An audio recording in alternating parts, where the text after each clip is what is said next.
What in the world is this? A comic book spec video? Bri, don't you know comic book speculation is dead? You idiot! You would be correct if you're saying that to yourself right now. Comic book speculation is dead, at least as we knew it. Do you remember when there used to be a time when excitement about a character hitting a TV show or a movie would cause excitement and the value of that comic book would go up? I remember a time when I would see a Marvel movie and leave the theater and actually want to go buy the comic books associated with the characters that showed up in that movie. I remember in particular Guardians of the Galaxy. I was on a mission after that to assemble a set of comic books that were the first appearance of all those characters of the Guardians because I loved the show that much. And I remember that it was just harder and harder and harder to get in on the books. The prices just kept going up.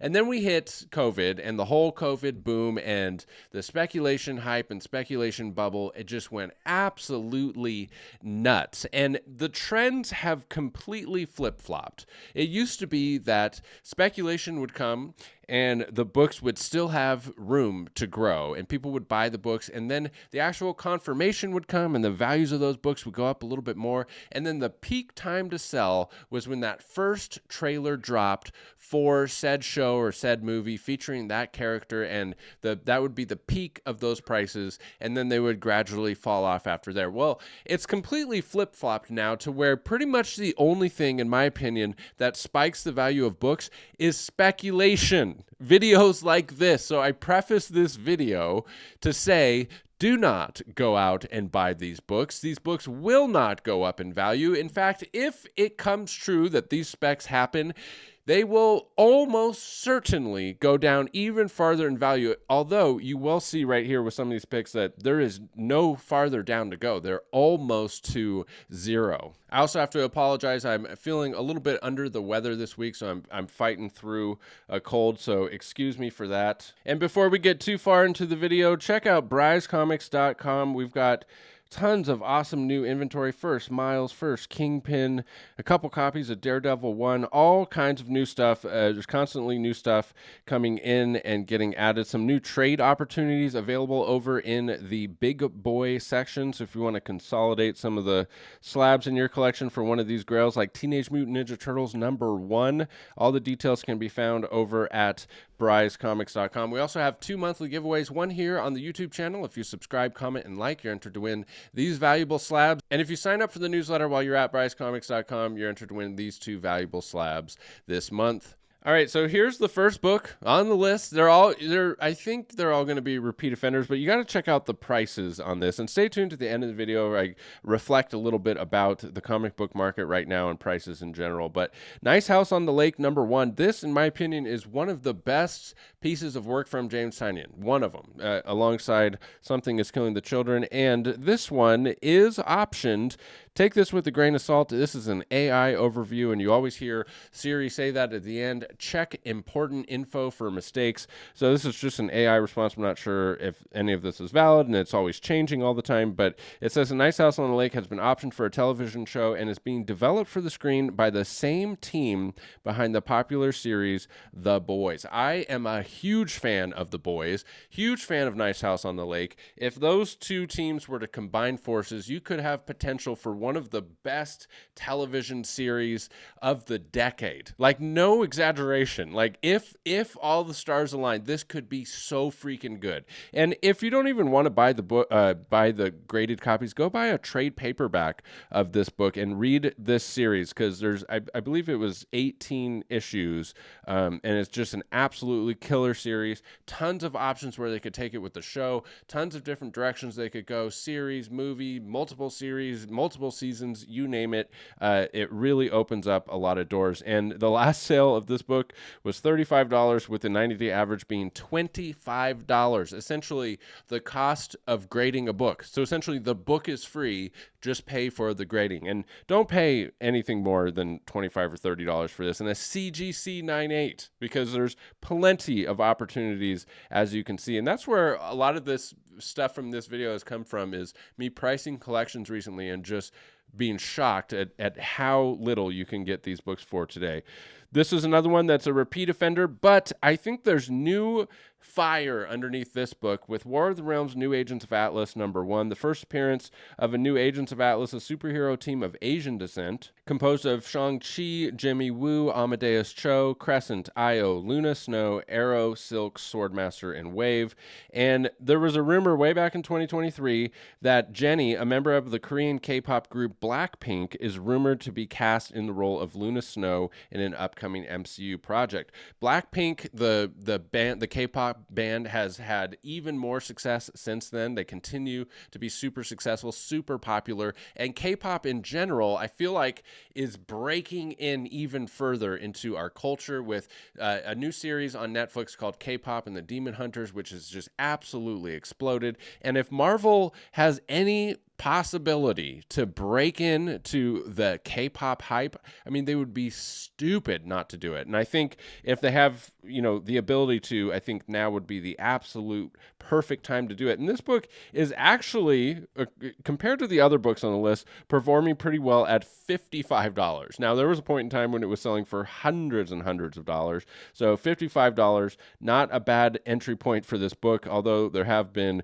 crazy sales like $21 and $35, that basically the cost of grading for that key issue comic. Next on the list is one that is not necessarily optioned or anything. It's just complete FOMO hype has completely died. And that's Black Panther #3, the first appearance of Tosin Oduye. And shout out to my boy, My Bargain Comics, over on Instagram. He used to have a series, Tosin Tuesday. I think he stopped. It was one of my favorite things to tune into. Just kind of a satirical take on Tosin and how everybody just completely overshot this character. But now that it's been overshot and come back down to earth, you can get in on this with, drum roll please, a last sale, $10. $10, baby. For $10, you can get a CGC 9.8 90-day average for $26. So spec or no spec, you can't complain about less than the cost of grading. I mean, this at one point was selling for over $300. Just crazy that it's averaging at 26. And I just think that Tosin Oduye is a character that would be an incredibly popular and well-received character in a Black Panther feature film as like a supporting character. That's it.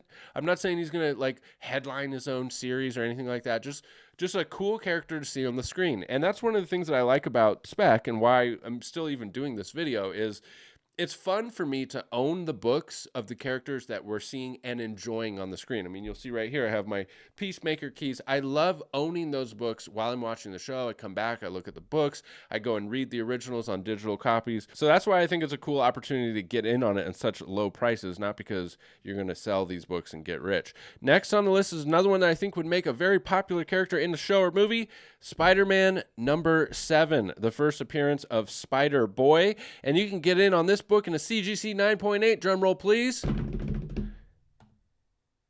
$13. Last sale is $13 for a CGC 9.8. Of course, that was an outlier low, but my point is there are tons of outlier lows. And here's the book that you really want to look for this one is the Ramos variant cover, because that's the spoiler variant that actually features the first cover appearance of the character of Spider-Boy, which is this one down here with the trade dress. This was the spoiler variant that came out with the first prints. There are hundreds of covers and cool covers with Spider-Boy now. The character in the comics has had a nice run. He's been received really well. So I think that there's a really good chance. I mean, I think it would be very odd if they didn't put him in some kind of movie or TV show in the future. I think it would be odd. I think we are going to see him hit the screen, and I think it's going to do absolutely nothing for the prices of the comics. So don't get me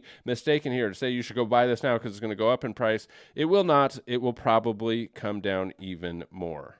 So that's all I've got as far as the specs go, but I want to talk a little bit about the comic book market and prices because I've been pricing a lot of collections lately, and I'm seeing a lot of this with the last sale being crazy low and like the 90-day average. I mean, I'm definitely seeing weakness in the market, and I think what it represents is two things. One, a really good buying opportunity for collectors. I mean, I know that it really stings for a lot of us that paid so much for some of these books during COVID and FOMO, because I got back into the business during COVID.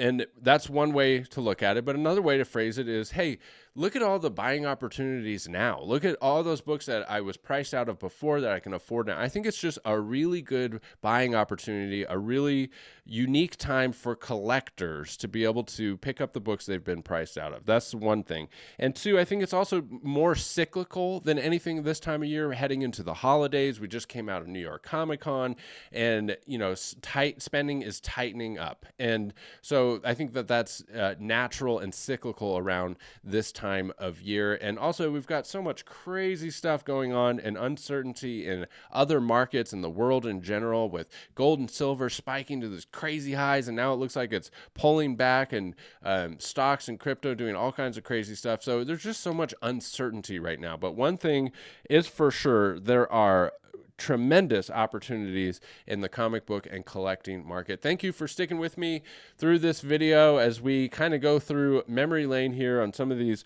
once hot, now not, but still awesome books. We'll catch you in the next one. Bye.